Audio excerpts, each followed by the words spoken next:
Welcome to the Cup of Joe Show, where we explore the journey of recovery from alcohol and drug addiction. One story, one conversation, and one step at a time. I'm your host, Joe, creating a safe space for honest discussions about the challenges and triumphs of addiction and alcoholism. In each episode, we'll hear inspiring stories and uncover tools that make healing possible. Sobriety is not a one-size-fits-all journey, and you don't have to face it alone. Recovery is possible, and it's worth it. Thank you for joining the Cup of Joe Show. Now let's get started.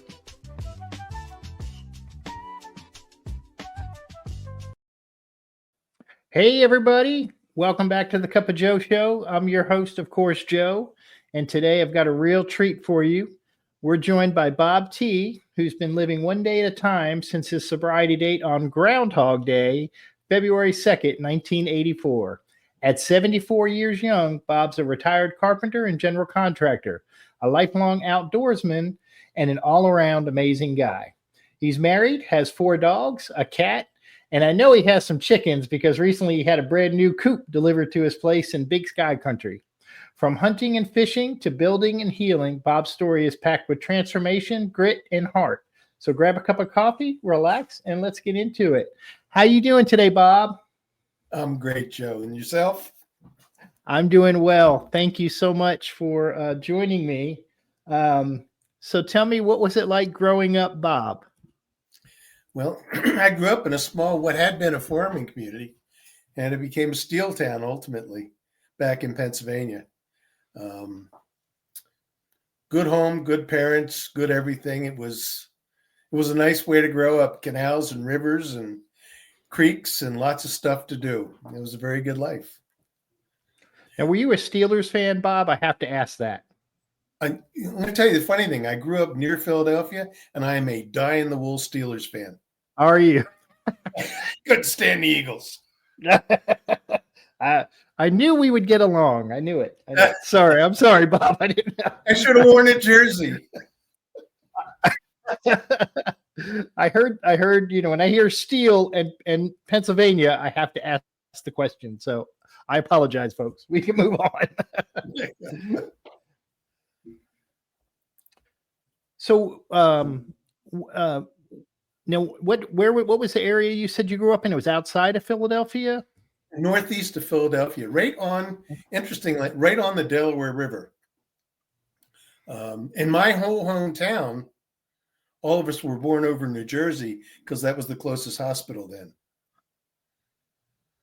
That's where I grew up. How about that? I was actually born in Trenton, but we all were. Now, notice I said it properly, not Trenton, Trenton. No, it's Trenton. Yes, and that's very important, folks. Bob is for real. Bob is for real. What did you have any siblings, Bob, growing up? Yeah, I'm the youngest. My sister's 10 years older, and my brother was 18 months older than me. Maybe we'll talk about my brother later. My sister still lives out in California. So, what was your first experience with alcohol? How old were you when that? I was 13, and it was with my big brother Tom, and I had 2.5 cans of Schaefer's. He had his buddies over. My parents were out of town. We're playing pool in the basement. And I had 2.5 cans of Schaefer's. I got drunk, threw up, and passed out. And it was wonderful. It was glorious. It was firecrackers went off. It was the greatest thing I'd ever done. And that's how it started. And pretty much that's how I drank till it ended. I was never what you would call a social drinker. I drank to excess, always. Or I didn't drink at all, one or the other. Yeah. What was what were like your earliest attitudes towards like alcohol? Was it like in your family? Was it accepted? Yeah. Was it my granddad on dad's side was an alcoholic. My dad was an alcoholic. My brother and I became alcoholics. Marsville, this little town that I lived in, was just over a square mile and had 33 liquor licenses. So there was a lot of drinking going on. That's a steel town thing. I went to college in another steel town. Same thing. That was Bethlehem Steel. There was a lot of drinking that was a part of my growing up all around me. It was much later that I found that everybody didn't drink like I did, but there was a lot of drinking going on.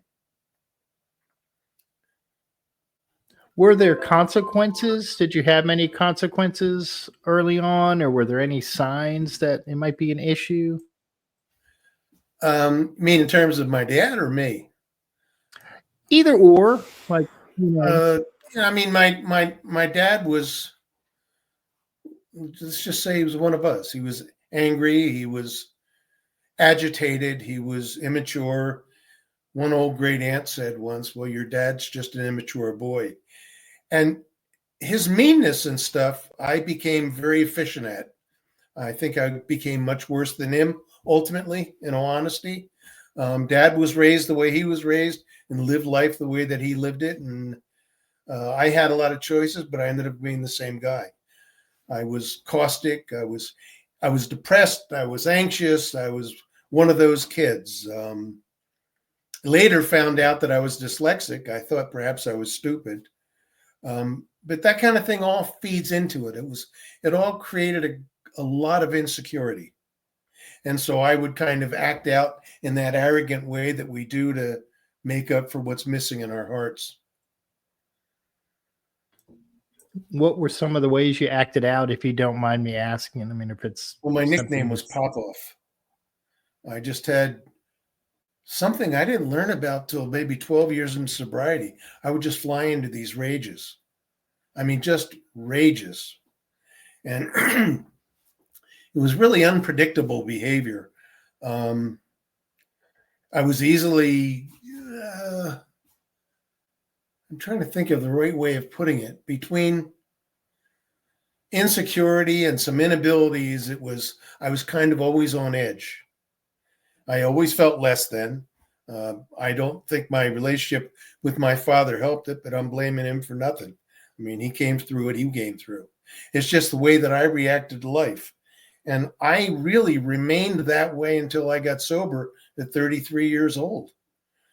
And it took a little while after that, but it was just insecurity and immaturity and anger. And this whole thing of just flying off the handle for seemingly unimportant things. People didn't know what to do about that.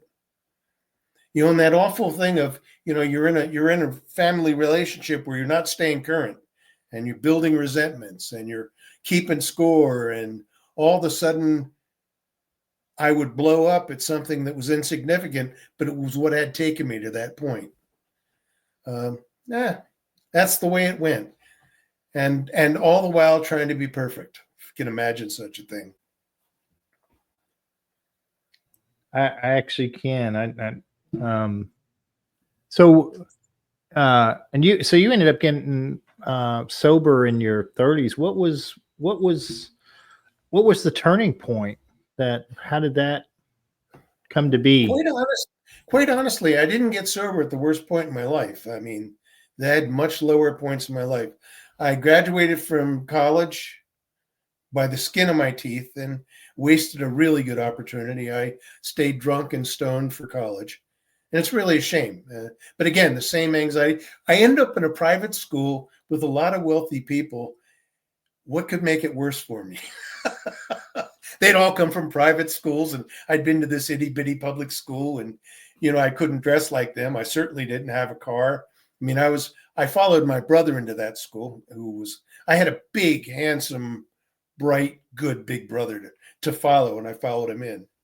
And I wasted that whole experience. And then I I graduated from college. I moved up to Maine. I lived up there for 5 years.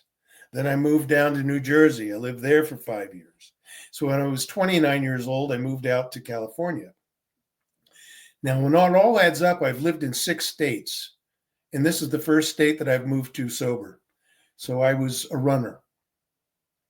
And life was at its darkest when I lived up in Maine. It was just living a tragic life, not the way I was born, not the way I was brought up. Selfish, self-centered, self-absorbed to the max.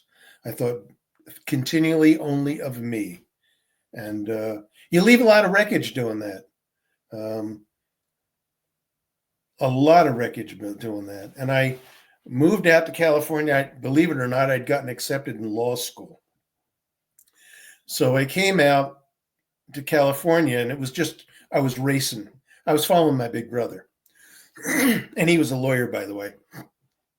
And I got out and took some classes to see if I was able to do this still. Went to UCLA and did some classes and realized there was no way in the world that I could bear being a student again. So that was when I fell back into the trades, which I'd been in all through my 20s. And tended a lot of bar, all the kinds of things we do. And so 33 years old, and it's very hard to reconstruct how it happened. It was just, like my birth date, Groundhog's Day. It was the same day over and over and over. It was the same failed relationships over and over, same failed careers over and over and over. It was just like watching a loop. And I was getting more and more depressed and more anxious. My life was getting smaller and smaller. And I honestly, if you'd have queried me as to what I thought was wrong, I would have told you that it was mental illness. Obviously, the drugs in the 60s. I thought I was nuts. And I can't quite put together how it happened, but I got 12-stepped. And I got 12-stepped really well. And a fella was put together through a mutual friend on him. He said, meet me for dinner. And we sat and he talked about his drinking, his problems, what he had gone through. And he started bringing it all out in me. And as it turned out, that guy was 13 years sober. And he let me talk about me. And I'll never forget, he looked at me and he said, well, what would happen if I told you that you could never have another drink? My hands got wet. They got cold and they got wet. And he said, what are you thinking? What are you thinking? And what came out of my mouth is, well, I'll never have strawberries and champagne in bed with a woman again. That was my response. I wasn't very deep. And he turned and he said, the greatest thing in AA we can tell anyone. He said, well, you're never going to have to quit for the rest of your life. And he explained in depth the concept of one day at a time. And I mean, this guy just absolutely, I had gotten to a point in my life, there was no hope whatsoever. I couldn't see it was ever going to change. I could only see it getting worse. I mean, the anxiety and all that comes with that. And this guy opened the door to AA for me. And he said, now, where do you live? I told him where I lived. And he pulled out a book and he's try this meeting. And I was kind of a big motorcycle guy back then. And he found a biker meeting for me. And I went to this biker meeting and have not had a drink since. Which brings up, I have two really key places where things could have turned bad in my sobriety. And one of them was just that. I went and I found another group, the Windsor Club, which was old men, just don't drink kid. And I went to meetings and I worked. And I went to meetings and I worked. And I couldn't sleep. The anxiety, the fear, all that was building because I went 18 months on step one. And I'm the guy that is alive because of step one. And, guaranteed, if you don't do anything beyond step one, it's going to get so bad that something's going to happen. You're either going to jump in, you're going to kill yourself, somebody else, or drink. And after 18 months, I mean, when I talk about it, I was so anxious that I would just lie in bed at night having difficulty breathing. I couldn't quite get a breath quite right. And I felt the ceiling was coming down and I'd hear my pulse. I mean, that's what I did for 18 months, going to meetings, working like a madman until, well, I will say this, the old guys, you got to have a sponsor, So I picked a guy to be my sponsor. I never called him. I went back when I was 13 years sober and introduced myself to him. I said, hey, you were my first sponsor. They say, you got a sponsor? Yeah, him over there. So at 18 months, I don't know how I stayed sober. Other than step one, I knew it wouldn't help if I drugged or drank. I knew that. I knew that in my heart. And at 18 months, this is a great part of the story. This straight guy from Pennsylvania comes out to California, ends up with a gay sponsor. And I got, you know what he was? He was a good, kind man. He lived a good, honest life. And however it happened, that's who I asked to be my sponsor. And that went on until he passed. And it was a really interesting thing, because the other thing I didn't mention, I was angry and I'd become a bit of a fighter, and I was a big problem. I was a little prick. That's what I was. And I was having some trouble in meetings, thinking, oh yeah, that guy, this guy, that guy. And Dale said, come with me. So for 6 months, Dale took me to gay meetings. And the biggest thing I learned out of that was my entire emotional experience was sex or a fist fight. There wasn't anything in the middle. And I went with Dale, and I was received so wonderfully. It was just a wonderful experience. I understood why men cry. I understood a lot of things about men that I'd never learned. Interestingly enough, in gay meetings. And after 6 months, Dale was great. He said, okay, get out amongst your own. And he sent me back to my meeting. And the other thing Dale did with me is he said, he says, again, that theme of the same thing over and over and over again. He knew this old lady who was a wonderful old therapist. And he said, why don't you go talk to her? So at that point, I was probably 2.5 years sober. And I went and saw a therapist for a year and a half. And she's very familiar with AA, very familiar with recovery. And it wasn't somebody like, who hurt your feelings or why do you feel so? It wasn't that at all. It was about changing behavior. It was a behavior modification. And I went with this woman, and because something would come up, I'd react the same way, and it was always bad. And I spent a little over a year with this lady, and what a remarkable change in my life.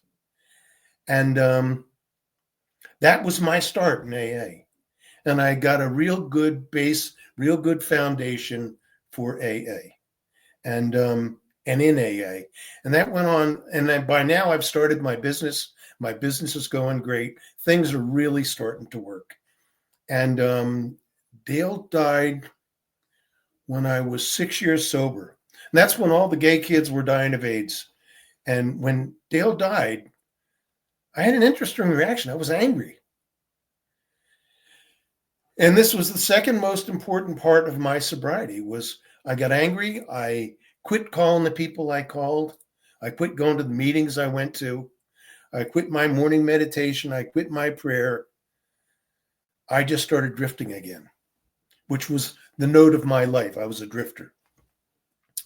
And I don't know how, again, I for almost a year, I didn't go to meetings. Incredible lesson. And I got as angry as I'd ever been. I'm running around in Los Angeles with a truckload of lumber, chasing people with a truckload of lumber. I'm just mad, carrying a gun. All the anger's back. The violent dreams are back. I'm not sleeping again. I don't know how I made it through that. Again, first step. Bad as it gets, I knew I could make it worse. And this was a real turning point in my recovery. I had a plumber that I used on a lot of jobs, and he did me a lot of favors. Very, very, very, very nice fella, Israeli fella. And he was a great plumber. And he asked me as I said, he'd done a lot of favors for me. And he asked me to do him a favor and hang some doors for him at his house. And, I'd gotten to the point again where, I like having favors done, not doing favors. I mean, that's my reset button. So I begrudgingly agreed, and I'm over there hanging doors, and there's this very funny old man putting in glass shower doors and mirrors. And now I haven't been to a meeting. I'd maybe been to 2 meetings in a year, and I'd become so arrogant. I went to those meetings because the people I took, I thought they needed a meeting. not me. And the guy hanging the glass, however the conversation goes around, gets around to sobriety and AA.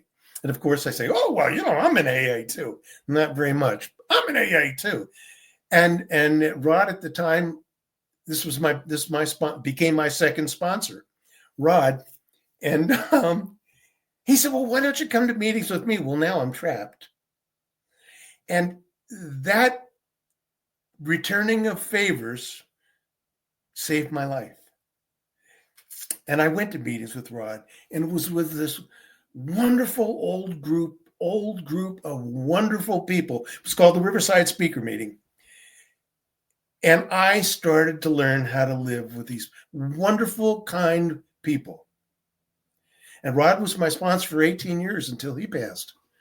And I learned, things like how to be a better dog owner, how to be married, how to be an employer. I mean, basic stuff that we're supposed to know that I never really, it wasn't in my skill set. And I learned it from these people. And I absolutely, positively fell in love with AA at that point and have never strayed since. I got very involved in service. I got involved in everything. And it was those people. And it was so meaningful that when one of the little old ladies who her name was Candy Butte, I can give her name, she's gone. She was just this wonderful old woman that you go up and say, oh, Candy, this is wrong, that's wrong.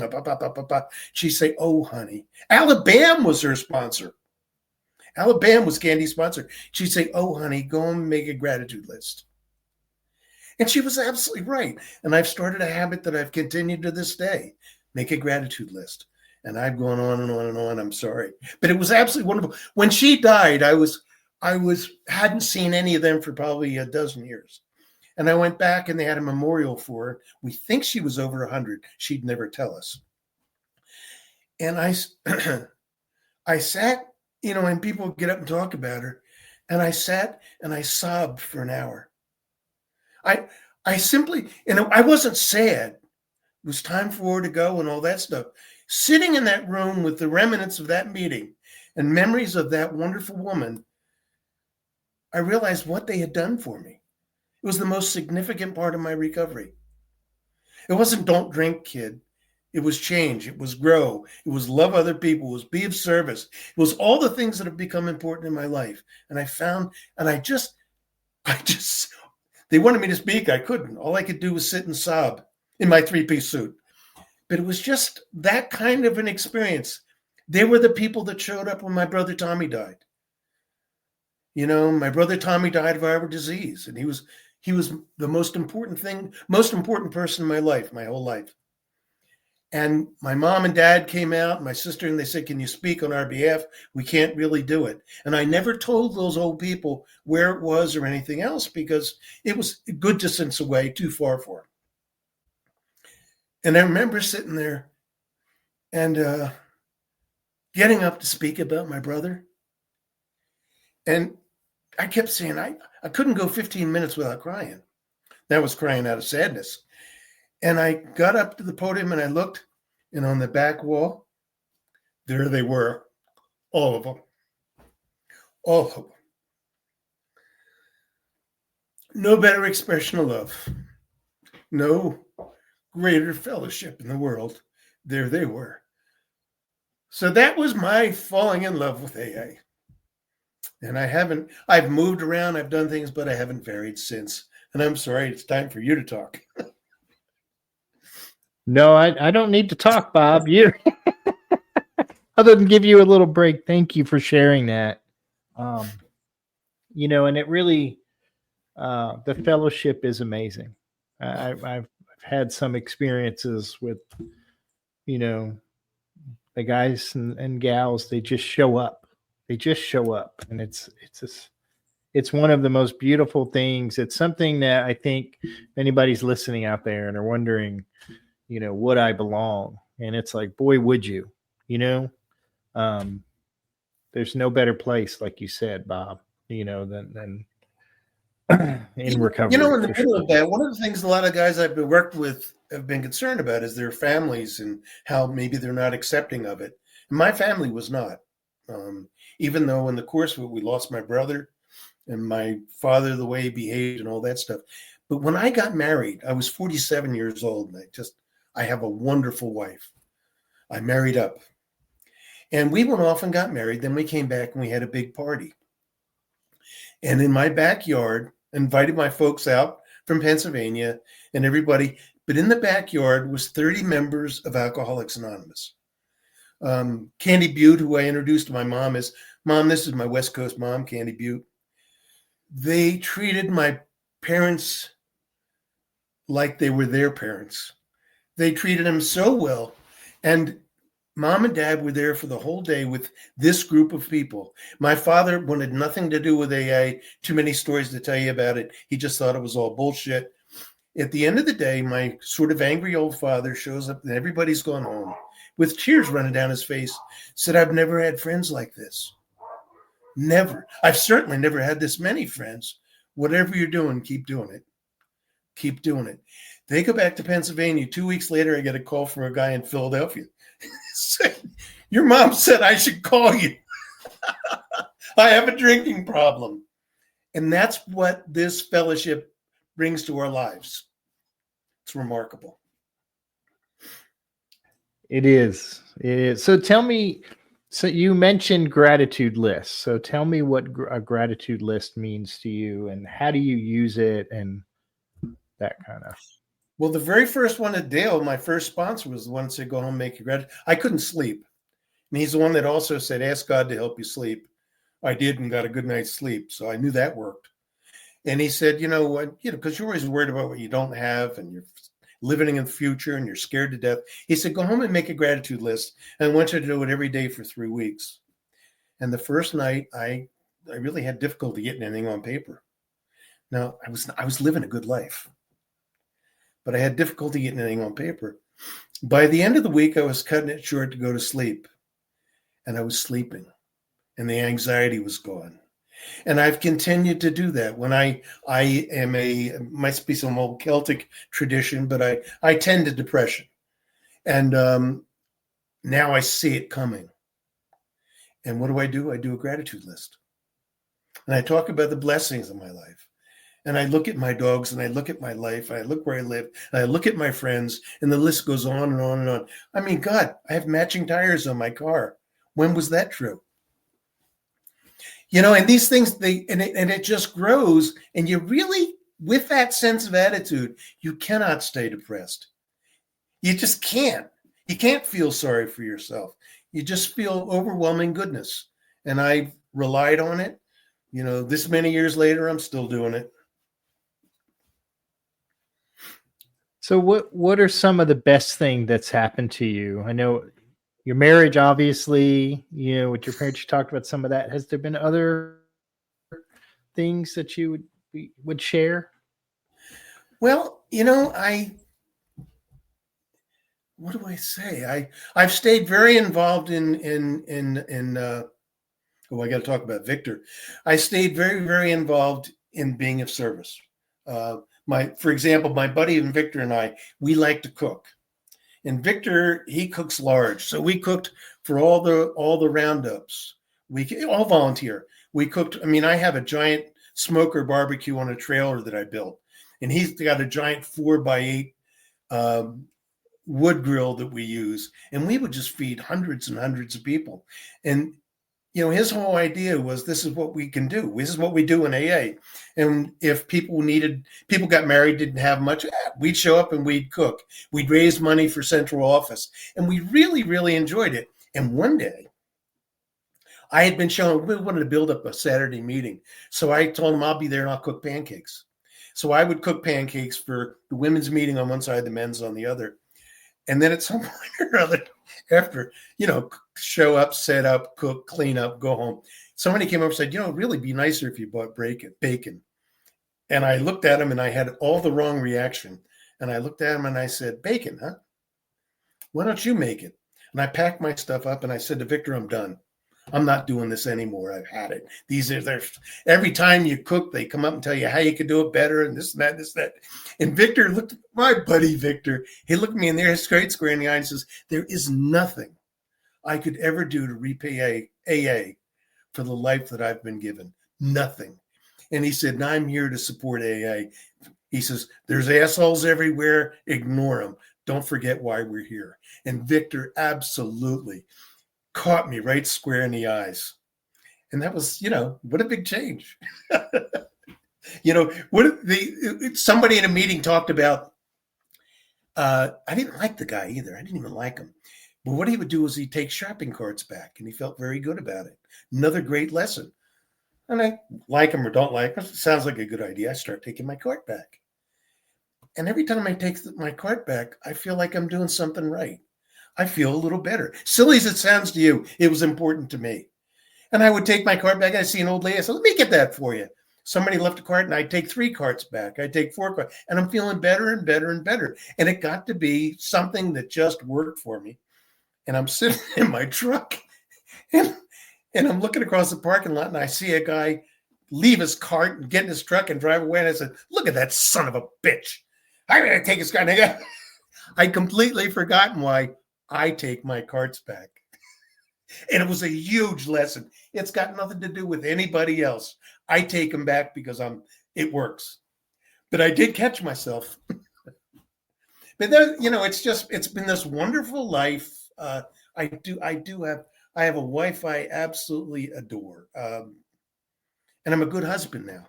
And I'm a great dog owner. And those kinds of things are so important to me. My life went from so little to so large. I go in down there. I always went into the prisons, all the recovery houses. I did all that stuff, taking panels in. Loved the Salvation Army. I took panels into that. Now up here in Montana, I go to the jail. And every Tuesday night, I go to the jail. To anybody that wants a meeting, my buddy Dave and I, we take a meeting into them. And it has been wonderful. Unlike prison, in jail, you get to strike while the iron's hot. These guys are in trouble, and this is why. And we're not telling anybody we're not doing anything but planting seeds. But it's really rewarding. I'm involved in my community. These are the kind of things my mother did naturally. How hard I've had to work on them to do them. And those things they've just become a part of my life. And I do it, and I do it, and I do it. And I love it. I sponsor a bunch of people. Every once in a while, you get really odd when you say, "Oh my God, what have I got to learn here?" Because that's the only way to learn. Nothing like a newcomer, man. They keep us alive. To sum it up, okay, 41 years later, I'm 74 years old. I've had cancer. I've lost my parents, my brother, lost a lot of friends. There's been great times. There's been bad times, all sorts of things. I have never been happier in my life. I've never been more grateful for what AA has brought into my life. If I wasn't an alcoholic, I'd never be exposed to anything like this. I'd never be exposed to the growth. I'd never have any reason to grow. I'm the guy we used to laugh at and make faces at. I'm the grateful alcoholic. That's pretty,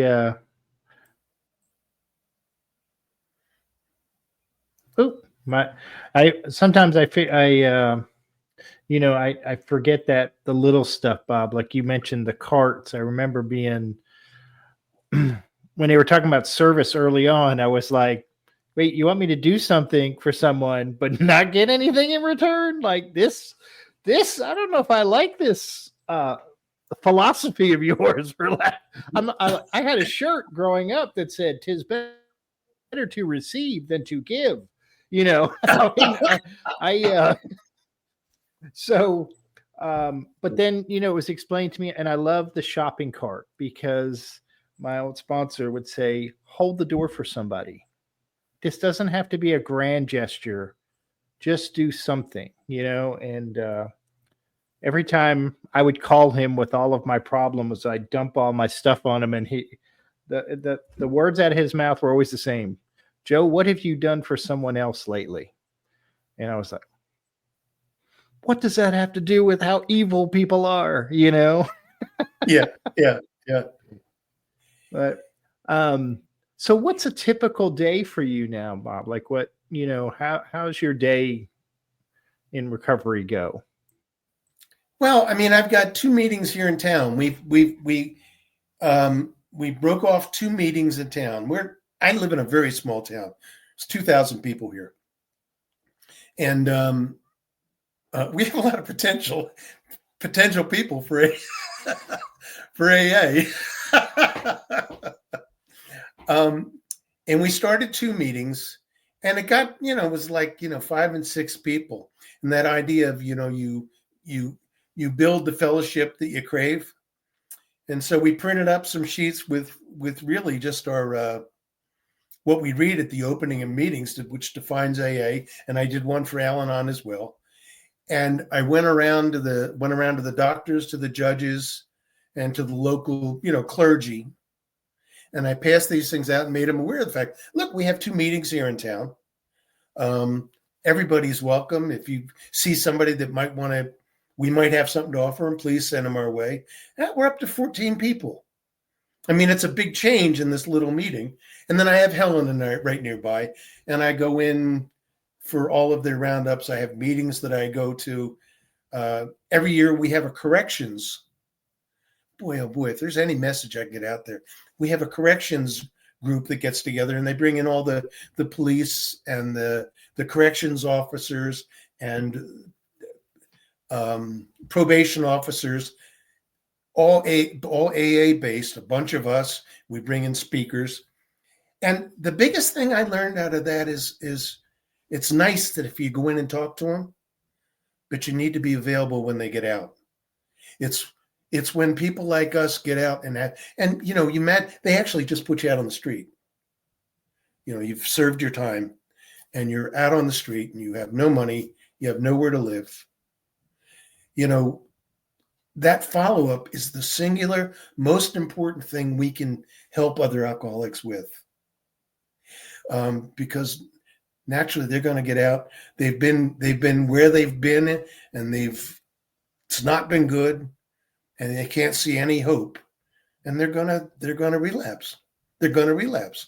So we take them to places, get them to the mission, get them to the job places, get them a phone, do things like that, which really increases their opportunity to keep their heads up long enough to get involved in recovery. And what's our success rate? Who knows? We're planting seeds. And again, just like you were saying, what does it do for me? It's the world to me. I know I'm doing what's right after all those years of doing what was wrong. And it's not a big deal. It's help. It's like acknowledging people. What's more important? Just acknowledge people. So my typical day, I've got those 2 meetings. I've got every Tuesday night, I've got the jail. There's a fellow I sponsor in Helena. I take him to a meeting in Helena.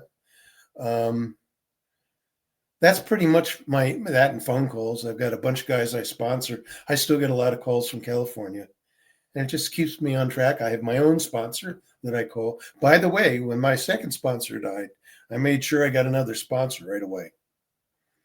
But I also warned them I've already buried 2. And just I stay in the loop. I mean, I'm involved in community stuff and all that, but my AA people there's no small talk. We talk about real things. We're honest with each other. I mean, you don't necessarily find that in the regular walks of life. Oh, I mentioned one thing, that rage that I used to feel. I was 12 years sober when I got the answer. It was a fellow named Don M. He's still with us, so you don't get his last name. And like me, he was a little prick. And at the time, he was 35 years sober.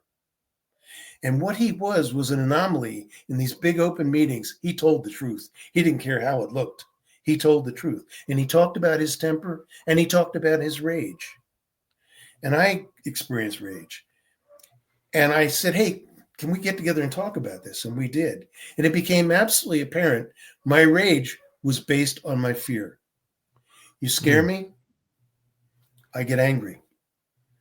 But I'm afraid. And when I'm afraid, the answer is rage. Because then when that happens, all the fear disappears. And I would come out of a rage like a drunk comes out of a drunk.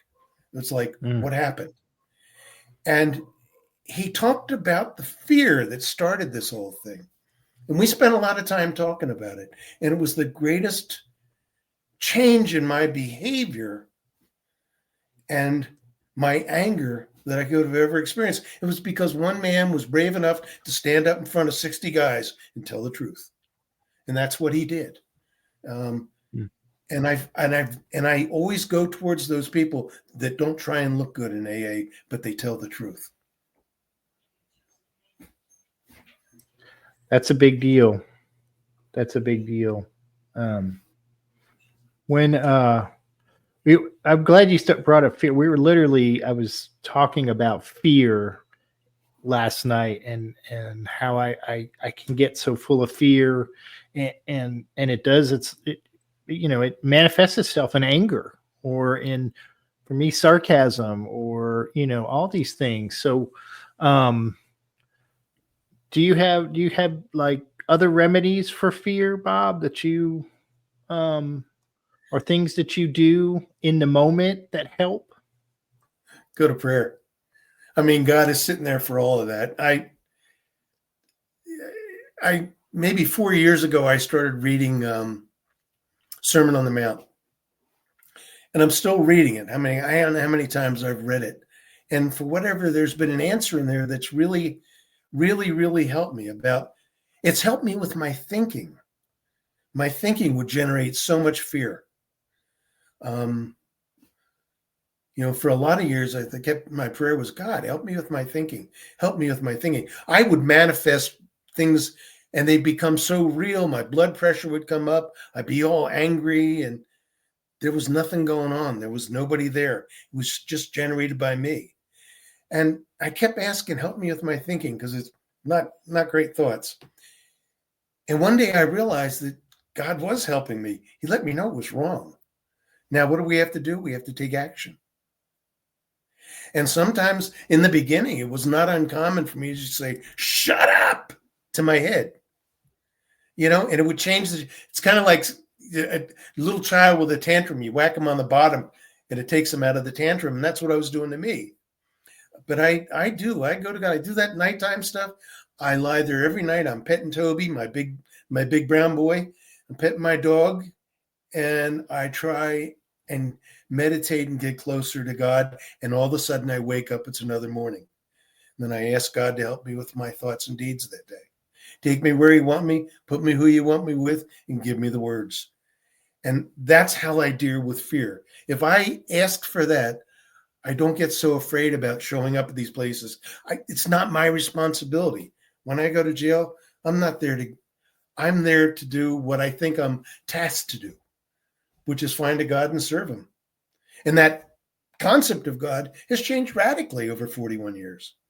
And it's gotten more and more comfortable and more comforting. That's pretty amazing. What would you say to someone who maybe is out there listening and feels like they're beyond hope?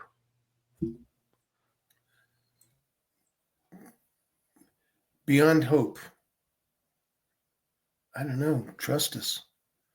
I sat in these rooms with people that I couldn't deny they were happy. When I have problems with a power greater than me, I couldn't deny that they had faith. Get out of your head and get into the rooms.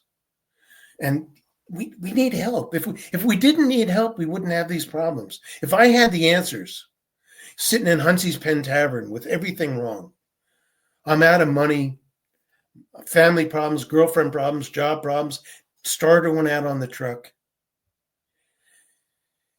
And I'm consumed with fear, and it's all seems very helpless. And I have 4 or 5 drinks, and I am that close to figuring it all out. What was I worried about? What was the problem? Because what did I do? I thought. I didn't do anything. I thought, well, if I do this and I do this, everything will be fine because I'm half drunk. That is empty. It's doing something. It's getting out there. Something scares you? Do it. You're afraid to be around people? By all means, be around people.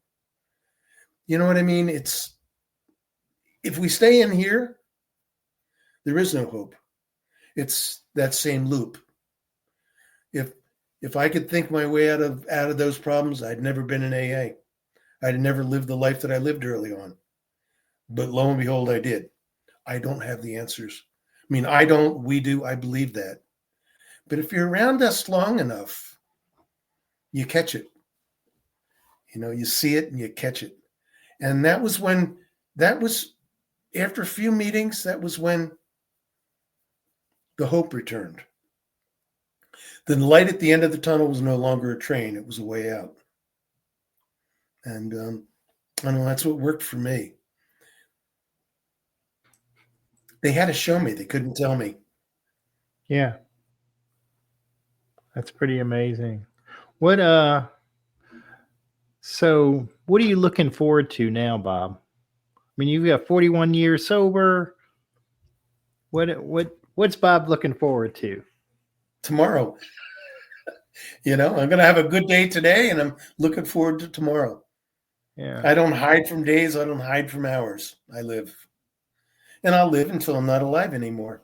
You know, it's things like I turned 70 and I looked at my motorcycle and I said, that falls over. I'll never be able to pick it up. So I gave it to my best friend and I got a quad. If you can't do something anymore, do something else. That's such a change. Not like, oh, I can't do that. Blah, blah, blah, blah. Forget that. Do something else. You know, I go up, I jump on the quad and I go up into the mountains and I go throw a line in the lake. I'm just looking forward to tomorrow. It'll be another good day.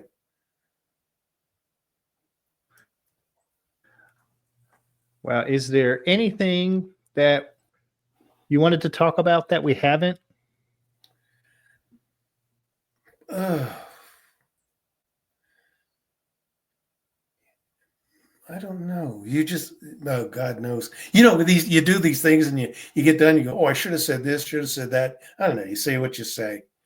It's for anybody that's new, I mean, as awful as it sounds, it gets better. My buddy Dave and I talk about this all the time, and it's like, we sometimes wonder, how did we do this?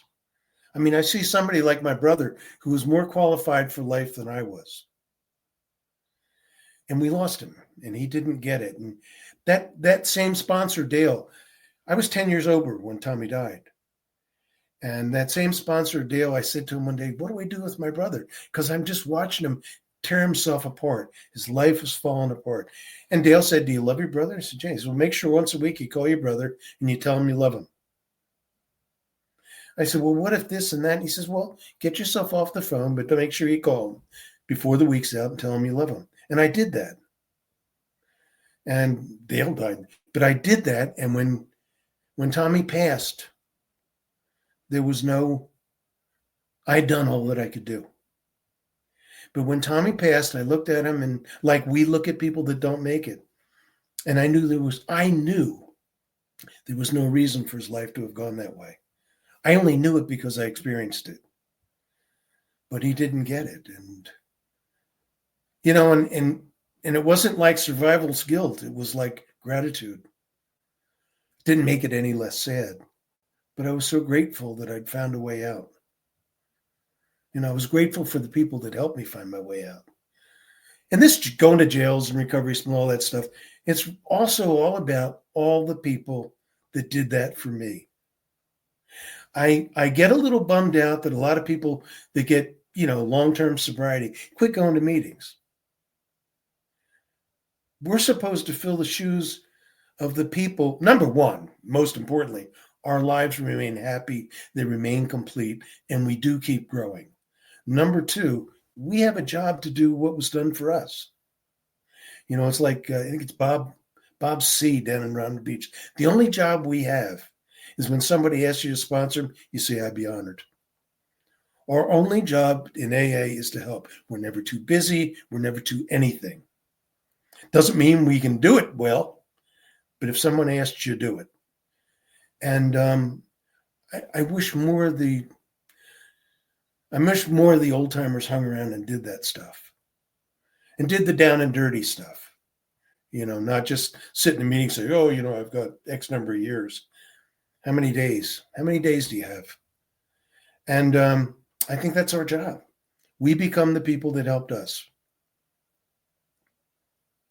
Better looking, of course, but we become those people. For the listening audience, Bob is very good looking. I have to say it. Hey, Sobriety looks good on Bob. I know that's right. Sobriety looks good on Bob. So, Bob, I really appreciate you taking the time, and I can't let you go without my rapid fire questions. So, if you are ready, sir, we will get into it. To the best of my ability.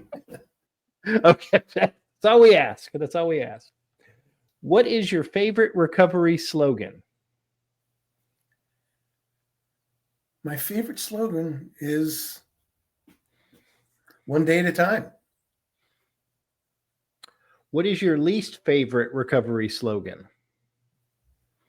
Think, think, think.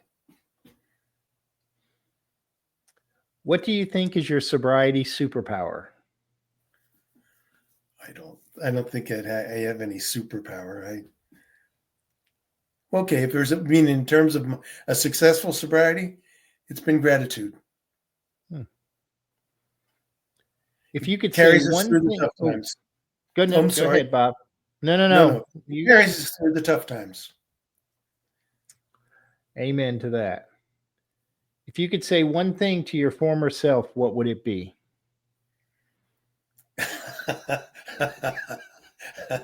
the old Scottish philosopher. Don't be an asshole. It done become you.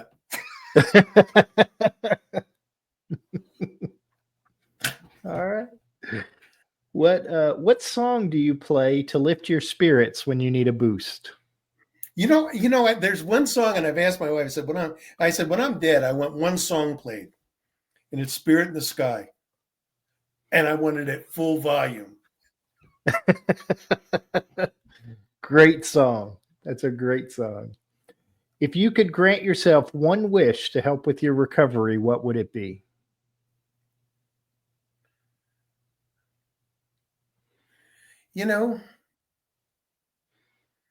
That God would relieve me of the bondage of self.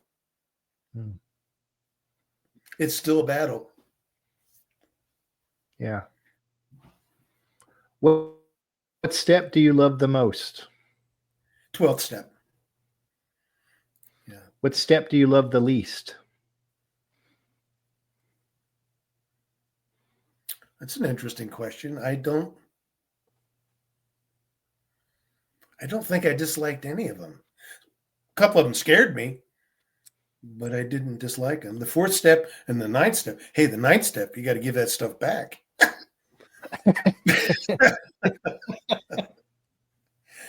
But I didn't dislike them. It was the 9th step was that opened the doors to freedom.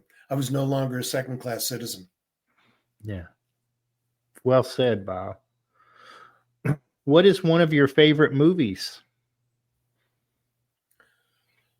Princess Bride. I love it. And if heaven exists, what would you like to hear God say when you arrive at the pearly gates? Well done. Well done. Yeah. Thank you so much for taking the time today, Bob. Need to remind everybody. Yeah, of course. It's been an honor. It really has. A new episode is released every Thursday at noon. You can listen to the show in your favorite podcast apps, Amazon Audio, Apple Podcasts, Podbean, Spotify, YouTube, and others. Just search for The Cup of Joe Show. Don't forget the. And please follow, like, subscribe, and share because someone out there needs to hear this today. Bob, it has been an absolute honor, sir. Thank you so much. Thank you, Joe. Be very well. You as well. It's just a laid-back vibe, baby. We hope you enjoyed today's Experience, Strength, and Hope. We are so grateful you decided to join us. Please share this episode with someone who might need it. Also, don't forget to like and subscribe. Remember, no matter where you are in your recovery journey, you are not alone. Reach up and reach out to someone. Please do not suffer in silence. Until next time, let's take it 1 minute, 1 hour, and 1 day at a time.